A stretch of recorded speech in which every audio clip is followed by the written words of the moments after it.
Remédier à une injustice historique, Tokyo réclamera un siège permanent pour l'Afrique à l'ONU.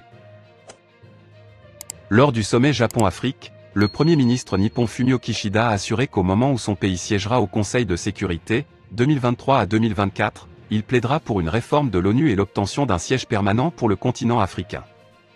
Dans le but pour l'ONU de travailler efficacement pour la paix et la stabilité, il est urgent de renforcer l'ONU à travers une réforme du Conseil de sécurité, a déclaré ce 28 août le Premier ministre japonais Fumio Kishida, lors de son intervention en visioconférence au sommet Japon-Afrique, qui s'est déroulé à Tunis. Le chef du gouvernement nippon a ainsi assuré qu'au moment où son pays siégera au Conseil de sécurité, de 2023 à 2024, siège non permanent, il plaidera pour une réforme de l'ONU et l'obtention d'un siège permanent pour le continent africain.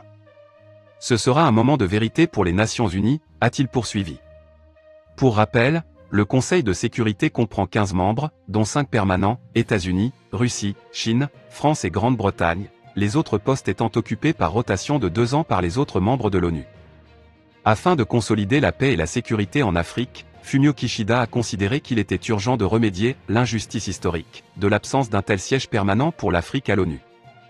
Tokyo ambitionne de renforcer son partenariat avec l'Afrique. L'homme d'État a assuré que le Japon entendait créer un environnement où le peuple africain pourra vivre en paix et en sécurité afin que le continent puisse se développer, affichant la volonté de Tokyo de renforcer son partenariat avec l'Afrique. Fumio Kishida a également évoqué une situation qui se dégrade avec davantage de réfugiés et des pénuries alimentaires dans la Corne de l'Afrique, où il a annoncé que le Japon allait nommer un ambassadeur. Comme le rapporte l'AFP, le volet « paix et sécurité » des aides nippones devrait contribuer à la formation de policiers, à la tenue d'élections, équitables et transparentes, à une bonne gouvernance judiciaire et administrative, ainsi qu'à l'aide au contrôle des frontières.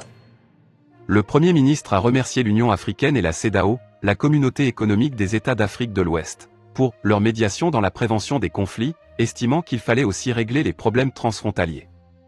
Le Japon offrira ainsi une aide de 8,3 millions de dollars pour la région du Liptako-Gourma, à cheval sur le Mali, le Burkina Faso et le Niger, pour développer une bonne coopération entre les résidents et les autorités locales et améliorer les services administratifs à destination des 5 millions d'habitants de cette zone.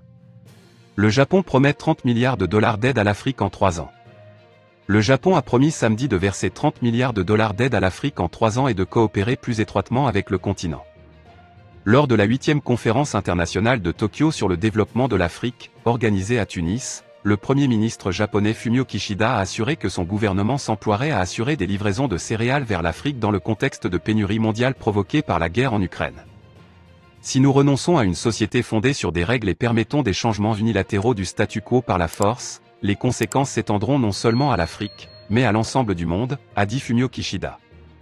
Le Premier ministre japonais, qui était positif au Covid-19, s'exprimait par visioconférence.